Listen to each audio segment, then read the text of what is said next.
मंगल भवन मंगल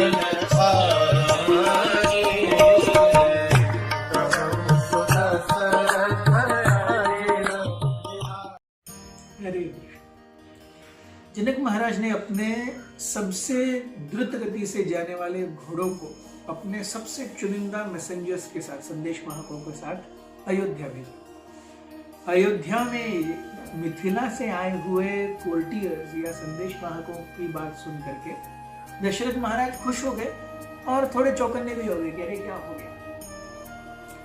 संदेश वाहकों ने दशरथ महाराज के दरबार में जा करके राम और लक्ष्मण का गुणगान करना शुरू किया। स्वाभाविक है कि हर पिता को अपने पुत्र से बहुत लगाव होता है और अपने पुत्र के कारनामों को सुन के पिता को अपने कारनामों को सुनने से भी ज्यादा मजा आता है।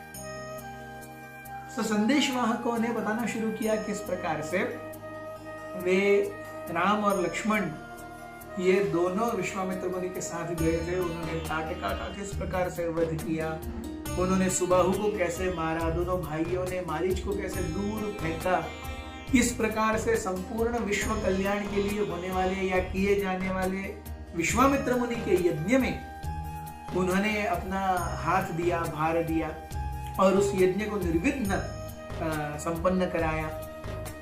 उन्होंने बताया किस प्रकार से उसके बाद में they head straight down to Mithila, घूमते घूमते हुआ मिथिला आए। मिथिला आने से पहले उन्होंने किस प्रकार अहिल्या का उद्धार किया, ये भी सब बताया। ये सब बताते बताते दशरथ महाराज सुन रहे हैं विद रैप्ट अटेंशन।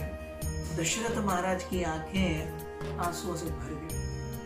अपने पुत्रों का वियोग तो वो सहन कर ही रहे थे, लेकिन उस वियोग में उनके किए गए कारनामों के बारे में सुन करके दशरथ महाराज was so happy. The courtiers knew that this is the right time to strike the chord. As they say in English, this is the right time to bell the cat. उन्होंने कहा कि the real reason for our coming is actually Ram ने सीता को स्वयंवर में जीत लिया है। और दशरथ महाराज बोले क्या? हाँ, उन्होंने शिवचाप को उठाया, शिवचाप को प्रत्यंचा दी, शिवचाप टूटा और उसमें ऐसा घनघोर आवाज आया था जो पूरे ब्रह्मांड को सुनाई दिया था। दशरथ महाराज भी कहने लगे, नहीं हाँ, मैंने एक बहुत भीषण आवाज सुनी थी, मुझे लगा कहीं बिजली चमकी होगी। तो उन संदेश वाहकों ने कहा नहीं, वो बिजली नहीं थी, वो शिवचाप के टूटने का आवाज था। Dasharath was almost like about to faint with the amount of emotions that were bursting in his heart, and because of his love towards Ram. Dasharath महाराज खुश हो गए। वे जानते थे कि जनक महाराज और मिथिला राज्य ये कोई साधारण नहीं है। उनके साथ संबंध ये राजनीतिक रूप से भी और चरित्र के रूप से भी, दोनों रूपों से बहुत अच्छे होंगे। But as a matter of respect he look towards Vashishtha and Vamdev and the other 8 M's, the ministers. Vamdev और वशिष्ठ ने तुरंत एक दूसरे को देखा और जिस प्रकार से उन दोनों ने दशरथ महाराज को देखा, दशरथ महाराज तुरंत समझ गए, आंखों ही आंखों में इशारा हो गया। उन्होंने अपने 8 मंत्रियों की ओर देखा, उन्होंने भी स्वीकृति दी। And Dashrath Maharaj, with his elated heart, he raised his both hands and he said, "Celebrations, उत्सव।" पूरी अयोध्या उत्सव के माहौल में डूब गई। हर जगह पे बाजे गाजे, हर जगह पे पूरी अयोध्या को सजाया गया सुंदर रूपों से। हर जगह पे हाथी जा रहे थे, सुगंधित द्रव्यों को सड़कों पर छिड़क रहे थे। The entire Ayodhya was bustling with activities. जब दशरथ महाराज ने कहा कि हमें जाना है मिथिला, वहां पर राम का स्वयंवर होगा, as if the entire Ayodhya started to move with the caravan of Dasharath महाराज. दशरथ महाराज, उनकी रानियां, उनके मंत्रीगण और अश्व और हाथी, उनके कैनोपीज, अम्ब्रेलाज, ये सब इतने ज्यादा थे। दशरथ महाराज को अपने राज्य के लोगों में प्रभु राम के प्रति या राम के प्रति, अपने बेटे के प्रति कितना प्रेम है, ये दशरथ महाराज को तब पता चला जब दशरथ महाराज ने देखा कि practically entire Ayodhya is now moving on, पूरी अयोध्या ही घूम रही है, कहां से कहां जाने के लिए? अयोध्या से मिथिला जाने के लिए तैयार है। सो ऐसी जगह पे दशरथ महाराज का हृदय और ज्यादा feeling with pride.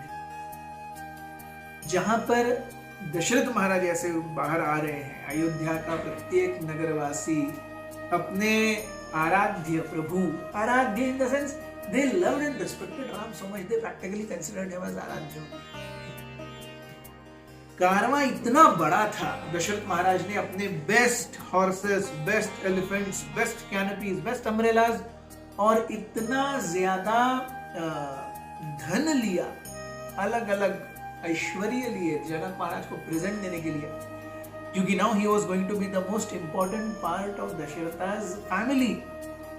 Dasharath Maharaj ने सबसे ज्यादा रिचेस लिए, भर भर के रत्न लिए, ताकि वो जनक महाराज को दे सके। Janak Maharaj is going to be the most important part of his family.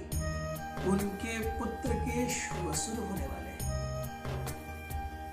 The caravan took 4 days to reach Mathura. और वो कारवां इतना बड़ा था कि जब पहला व्यक्ति उस पूरे कारवां में, वो थे दशरथ महाराज। दशरथ महाराज जब मिथिला पहुंचे तो लास्ट व्यक्ति अयोध्या से निकलना बाकी था। पूरी अयोध्या नगरी मिथिला पहुंच गई। अब मिथिला कैसे अकोमोडेट करे उस पूरे कारवां को, वो जनक महाराज के ऊपर। But everyone from Ayodhya is in Mithila। हम देखते हैं यही प्रसंग है जब सारे वानर सेना आगे जा करके श्री रामेश्वरम से लंका की ओर जाते हैं। लंका में राम पहुंच गए और वो पुल कितना बड़ा है, इट इज 1000 योजनास, 1000 योजनास which means almost 1400 kilometers, 1400 kilometers long, 140 meters wide। इतना बड़ा वो पुल है। 140 kilometers wide, sorry, 1400 kilometers long, 140 kilometers wide। वहां पर वानर हैं, उस सेतु पर वानर हैं, और यहाँ पर रामेश्वरम में और वानर हैं, इतने वानर।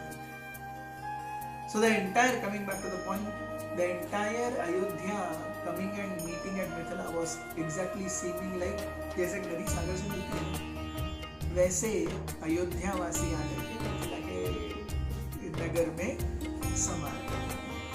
बहुत बहुत धन्यवाद।